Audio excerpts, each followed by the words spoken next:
Hello everyone and welcome to another bass singer reaction and analysis. VoicePlay, as of today, has just dropped their cover of We Don't Talk About Bruno from Disney's Encanto, featuring one of my favorites of their collaborators all time, Ashley Diane. She was there for the Fiddler on the Roof piece they did, If I Were a Rich Man / Girl. Wonderful voice, powerhouse vocals, great at riffing, great agility. I'm interested to see what she does with them this time.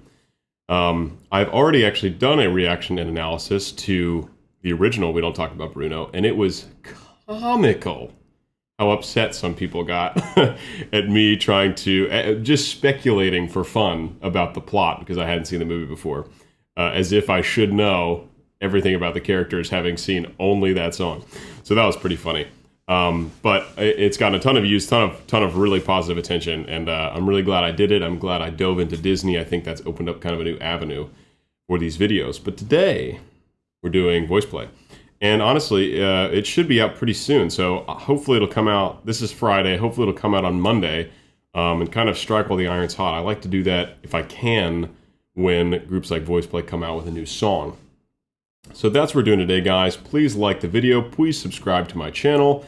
And if you are gaining enjoyment and appreciation and you're learning things about music and these songs, please consider donating to my Patreon for as little as $1 a month. And the link is in the description below, as usual.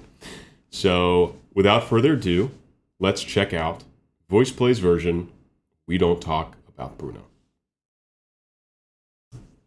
Whoa. We don't talk about Bruno, no, no, no. We don't talk about Bruno, no. It was my wedding day. It was our wedding day. We were getting ready and there wasn't a cloud in the sky. No clouds allowed in the sky. Bruno walks in with the mischievous grin. Thunder. You telling the story or my? I'm sorry, mi vida go. Bruno said. Okay, so, you know, in the original one, there's like an interesting balance between full-on melodic singing that the female lead does, which is what Ashley's singing, and then what the male lead is doing in the beginning, which was I believe the husband of one of the family members in the movie, sung by Caesar here, and it's a little more voice acty. There's a little more characterization of the vocalism compared to Ashley's singing. Overall, same kind of vibe. That's not the actual bass line, but it's kind of that feel that Jeff's doing. Light percussion.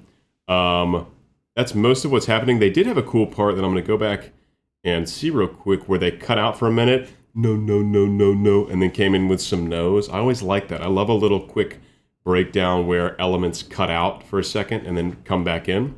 Creates contrast, creates originality, creates interest, keeps us engaged when things change around like that. Let's go back and see that part, then we'll just run it back to the beginning and listen to this section again. Now that is maybe the best screen grab ever. I'm sorry, Caesar. I didn't mean to do you like that. Let's see if we can get these no-no-nos here. There wasn't a cloud in the sky. No clouds allowed in the sky. Bruno walks in with the mischievous grin. Thunder. You telling the story or my? I'm sorry, mi vida go. Bruno says it looks like rain. What did he tell her? Oh no, we gotta go back further. I love that little flip into falsetto that Caesar does. I don't know what the words are, but that's fun. It's a nice little. I'm pretty sure that exact thing happened in the original. Yeah, let's run it all the way back. Let's take it all the way back. Here we go.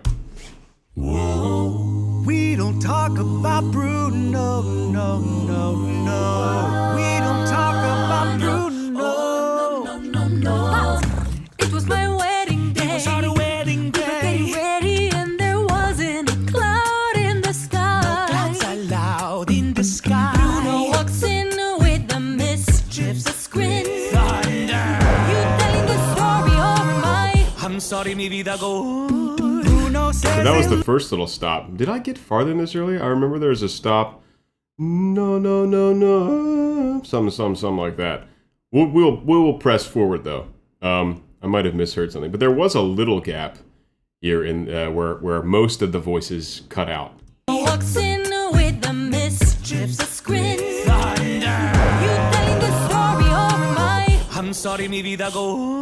Bruno says it looks like rain. What did he tell her? In doing so, he floods my brain. The umbrella. Married in a hurricane. What a joyous day, but anyway. We don't talk about Bruno, no, no, no. We don't talk about Bruno. Hey, Drew to live. Oh, a nice little. Lane always throws in this like high-end beatbox sound effects to any cover, even if you wouldn't expect them to be there. We got a nice solo from Ellie there. And Ellie and Ashley in this singing more with that, Disney style, which is like, I've talked plenty before, is kind of a mix between pop and modern musical theater. Nice pure tone, bright tone. It's a forward-placed kind of sound. And right now we've got Jeff covering the bass line, kind of hanging out in the background, not doing anything flashy so far. We're in C minor, so Jeff's getting down to C2s, the bass low C, which is normal for him, easy for him. Yeah, let's go back and just listen to some of the perk Lane's doing. Also, he's doing this cool special kind of snare. I can't do it. It sounds really crackly if you listen to the sound quality of that snare sound. It's very crackly, and it sounds like there's a like distortion or like a maximizer on it to like kind of distort the higher harmonics in the sound, in the spectral envelope of the sound. But that's actually how that snare sounds. I've heard people do it in a live setting, and that is actually the quality of that snare sound, which is really interesting. So listen to this, listen to his snares, and then listen to this really cool fill he does before going into, and he's going to take over the solo of the character in the movie that was a female character who had super hearing. So this next section's like very pulled back and like whispery and kind of in the ear kind of vibe. It's a little rap-like in its rhythmic nature and its kind of drive. So let's listen to Lane. Lane is the focus right now. We don't talk about Bruno, no, no, no. We don't talk about Bruno. Hey, Drew to live in pure Bruno, stuttering or stumbling. I can always hear him sort of muttering or mumbling. I associate him with the sound of falling sand. It's a heavy lift with the gifts. Oh, that was nice. Another little fill from him. In the background, again, we have a lot of ooze, kind of like swaying ooze, nice blends. Ooh-val blends really well, and this is a very intimate part of the song in the sense of like actual decibel volume kind of power singing. And Lane's voice is really well suited for this because Lane naturally has a much lighter, pretty high voice. Really, he can do a lot of low things with his beatboxing. But as far as like where his chest voice sits, it's pretty high. Like he's a tenor, really, for sure. In terms of like what would be comfortable for him vocally, not as high as Ellie, but a tenor for sure. But this part he's singing in the song is a lighter, kind of more breathy tone, and it's very well suited for him. So again, paying attention to Lane. Lane's doing a lot of really interesting stuff so far in this piece. So his voice and some of the perk he does, and I just wanted to highlight that cool little fill he did there at the end. Bruno stuttering or stumbling. I can always hear him sort of muttering or mumbling. I associate him with the sound of falling sand. It's a heavy lift with a gift so humbling. Always let the boy and the family fumbling. Reveling a prophecies I couldn't understand. Do you understand? Yeah, okay. Predictable. We knew Jeff was going to be taking on probably the creepiest, most villain-like part of the song. When Bruno is getting painted as this super creepy kind of clandestine, moving in the shadows character. When we find out later in the movie, he's really just felt like neglected by his family, and it's really sad and touching. And Spoilers if you haven't seen it. I'd be shocked if you haven't seen the movie at this point. I was super late to the game, so everyone saw it before I did. Anyway, also in the background, we did have a little bit of well-timed text thrown in from these background singers, Caesar, Ashley, Ellie, where when Lane had the solo, they would throw in words from the solo kind of in repetition. Again, keeping it fresh, keeping it interesting. And then to further that development of keeping it fresh and interesting, we also had the same three take over part of that solo for that section. And then it comes back to Lane.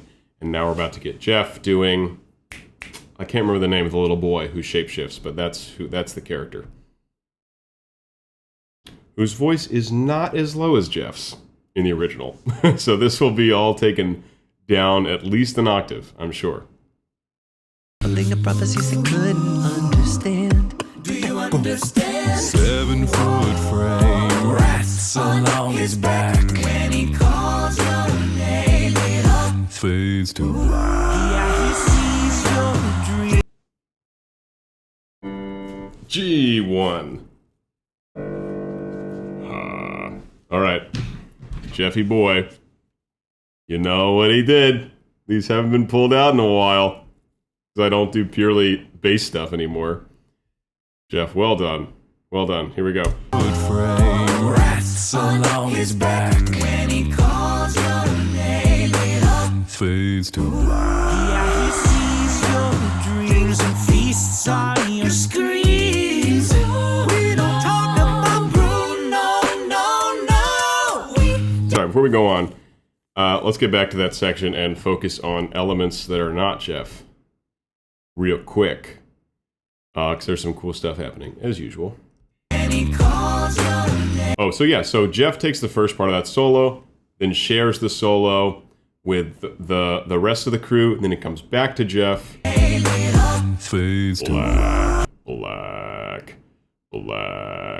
Very nice, thick G1 from Jeff.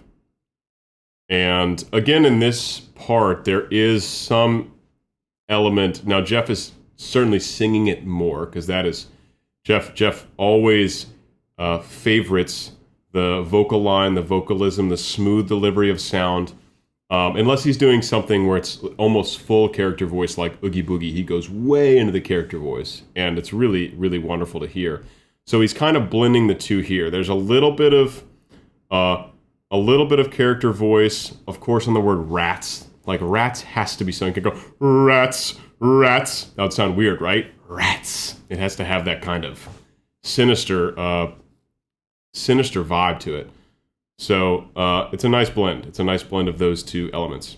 Do you understand? 7 foot frame, rats along his back. When he calls your name, it all fades to black. Yeah, he sees your dreams and feasts on your screams.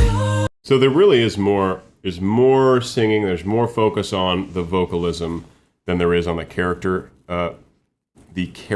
singing, the character voicing, and that goes for the whole group, not just for Jeff's part, which makes sense. I mean, this voice play is a world-class vocal ensemble. It makes sense for them to favor the singing and the melody and the quality of that and the quality of the delivery more so than doing a voiceover, where you can really full on go into the characters to serve that form of art. So it makes all the sense in the world. And that whole verse there, a more intense verse where it was pretty much all text the whole time. So when Jeff was singing, background was still doing the text, and then when the solo passed over, Jeff switched to bass line for a minute, they're doing the text, back to Jeff, text in the back, a lot of text. So that was clearly they wanted to favor the actual writing, the lyrics of that section.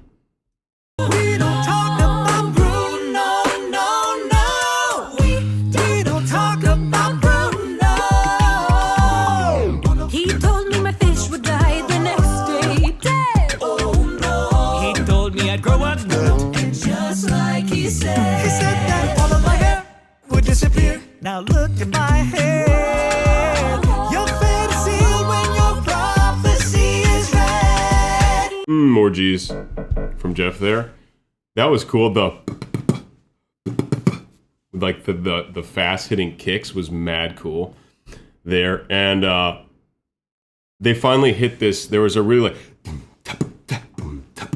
there was that kind of Latin beat vibe in the original, and they really kind of zeroed in on it in that section.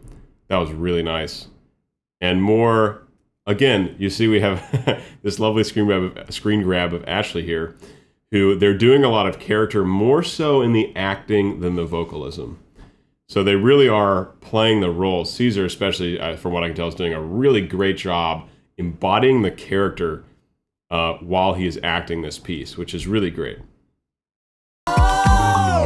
He told me my fish would die the next day dead. Oh no. He told me I'd grow up And just like he said. He said that all of my hair would disappear. Now look at my hair. And Ellie's bald. That's good. That's good. That's funny. On brand. Well done. Your fantasy when your prophecy is read. He told me that the life of my dreams would be promised the pedals. and someday be mine. He told me that my power would grow like the grapes that thrive on the Oh my gosh. Wait. Oh my god, that's so good. So, as we expected, Ashley was going to take that solo. I was not expecting Jeff to pick up where she left off. Let's just check that out. And Ashley, you sound wonderful. Truly a really beautiful voice. And perfect for this section. And Jeff, you sound beautiful too. And you are beautiful. You're all beautiful singers and beautiful people. That's why we're here going gaga over your videos. And boom. And someday be mine. He told me that my power would grow like the grapes that thrive on the Down to a low C.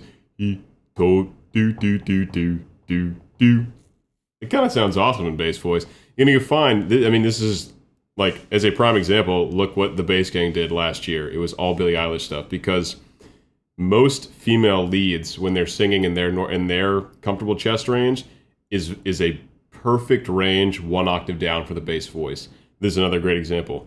Jeff singing very comfortably down to a low C.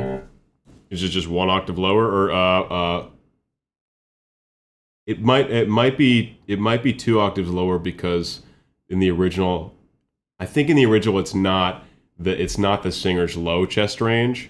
I think it's more, I can't really remember, but I think it's more like upper middle or middle, which would mean this is, I think, 2 octaves lower for Jeff. But for the female lead singing in their nice low relaxed chest range, 1 octave lower it generally works. You can cover just about anything in that manner. Another great screenshot. He told me that the man of my dreams would be just out of reach, betrothed to another. It's like I hear him. Hey sis, I want not a sound out of you. I can hear him, Bruno. Yeah, about that Bruno. I really need to know about Bruno. Give me the truth and the whole truth, Bruno. Isabella, your boyfriend's here.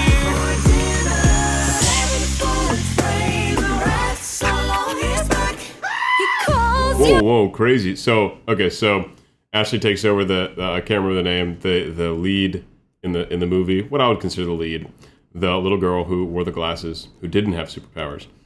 But we have to, I can feel like I'm running up on my half-hour time slot, so I'm going to try and move through this last bit.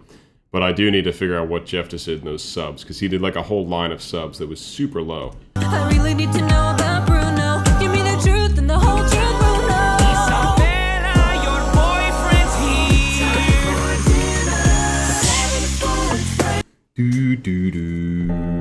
F1. Down to an F1 there. In subs. Your boyfriend's here.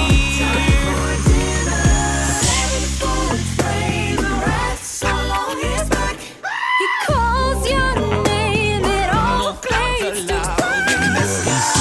Your dreams and face on your screens. We don't talk about Bruno. another G1 from Jeff. Good grief.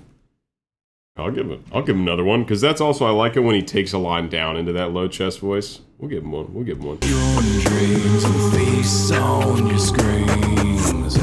We don't talk about Bruno.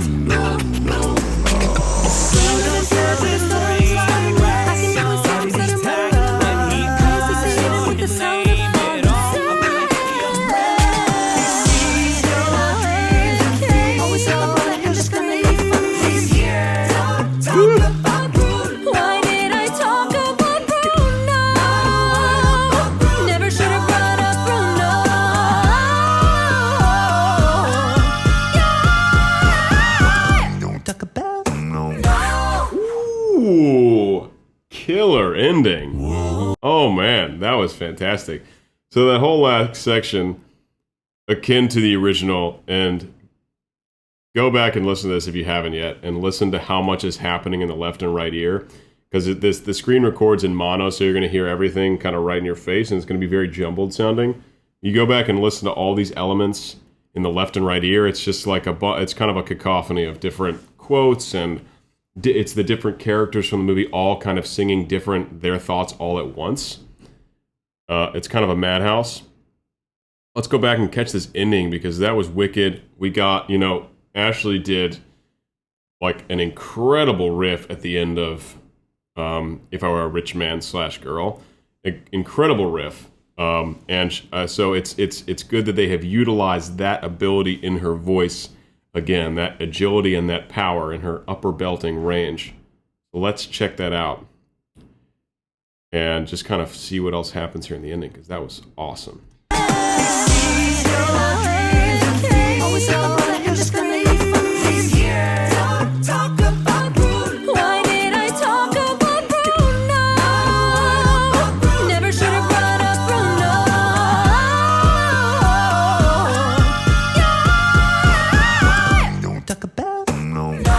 Ooh.